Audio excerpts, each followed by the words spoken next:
masuk penjara. Saya tidak main-main. Kau bicara di media, punya data, punya fakta, punya rekaman tentang perilaku saya.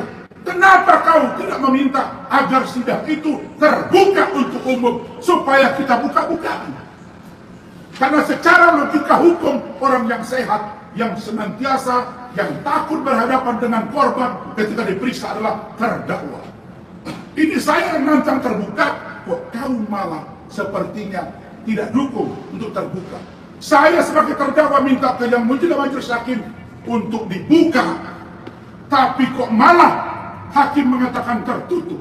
Ada apa? Pertanyaannya, kenapa Anda tidak patuh pada hakim? Karena kami curiga sejak dari awal hakim tidak netral di negara ini. Apa tidak belajar kalian dengan kasus Ronald Tanur? Apa tidak belajar kalian dengan kasus mantan ketua BN? Apa tidak belajar dengan kasus Saldo? Terus apa yang boleh saya lakukan terhadap kalian?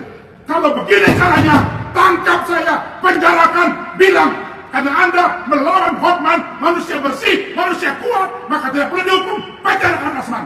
Nah, selesai kasus ini. Jangan kalian kira saya student, doktor dan master di luar negeri. Saya tahu dan saya Rasman hari ini, petarung negara ini, pejuang negara ini. Hukum harus tegak lurus dan saya yakin bahwa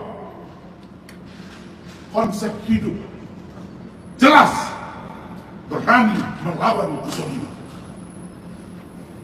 Jadi bukan main-main, bos.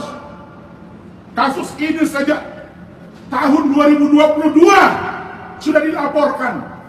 Kasus remeh-temeh 34 bulan baru masuk persidangan. Di mana pengawas masing-masing? Di mana Kompolnas? Di mana Kabid Propam? Di mana Komisi Pengawasan Kejaksaan? Saya bertemu dengan jaksa petinggi 3 kali. Ada istri saya, ada saksi lain. Anda bilang tidak cukup unsur, tapi Anda dorong informasinya. Kau bicara, saya akan buka. Kalian pikir Rasman ini takut? Nah, pengadilan Buya masuk penjara, Soekarno masuk penjara, demi hukum saya lebih gila dari Alvin Lim, dan tidak takut masuk penjara. Saya tidak main-main.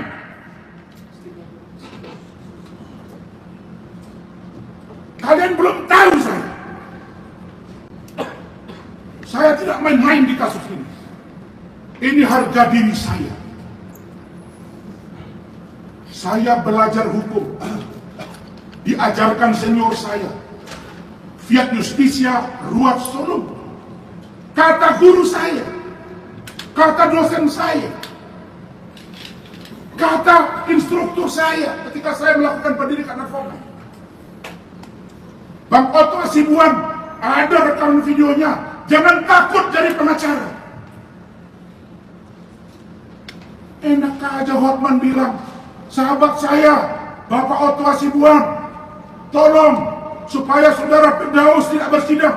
Urusan apa Wamenko di urusan saudara Firdaus? Salah apa dia? Jadi kami tidak pernah menyentuh hakim. Kalau kalian bawa solidaritas hakim di kasus ini, satu saja pertanyaan dari saya. Buktikan hakim bersih seperti malaikat sehingga kami harus tunduk kepada kalian dan kami nurut dengan kemauan kalian. Tapi kalau kalian juga kotor, mari kita mengoreksi diri masing-masing. Kalau masuk penjara emang mati, tidak mati di penjara. Mati kata Tuhan, bangga. Ini terima kasih saya yang besar Pak Ketua. TV One mengungkap ini luar biasa. iNews luar biasa. Metro TV luar biasa. CNN luar biasa. Kompas TV luar biasa. Media streaming dan YouTube, podcast, online semua memberitakan. Ini adalah perlawanan para lawyer terhadap hakim yang menganggap dirinya paling hebat, tapi banyak koruptor dan disuap dan masuk penjara bahkan 1 triliun. Sayang kita para pengacara. Ikatan Dokter Indonesia, Kalau dipanggil anggotanya, dia berdiri tegak untuk anggotanya. Ikatan Notaris Indonesia, kalau dipanggil anggotanya, berdiri tegak untuk anggotanya. Tapi kita para lawyer, sakit hatimu kepada Rasman. Kau tuangkan tanpa dasar pikiran yang sehat. Di mana solidaritas kau? Tidak ada Rasman, hukum akan seperti ini di pengadilan. Karena mereka berpegang yang diputuskan hakim, itulah yang paling benar. Hakim memutuskan Ronald Nur tidak bersalah, tapi ditangkap oleh kejaksaan.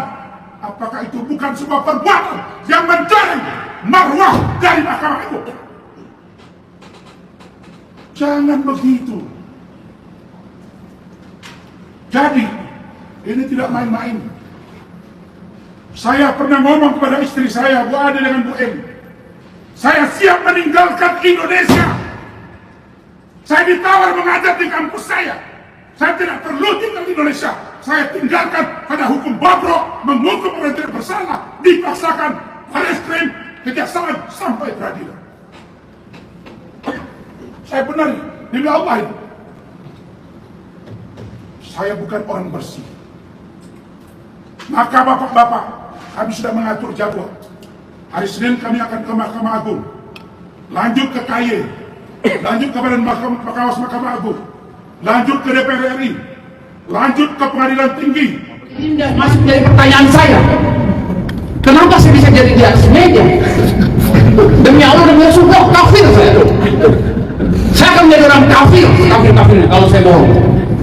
Ya, walaupun basic saya di bela diri. Saya taekwondo, boxer, dan pencak silat. Tapi saya nggak tahu cara saya naik bagaimana. Karena ini posisi sepi.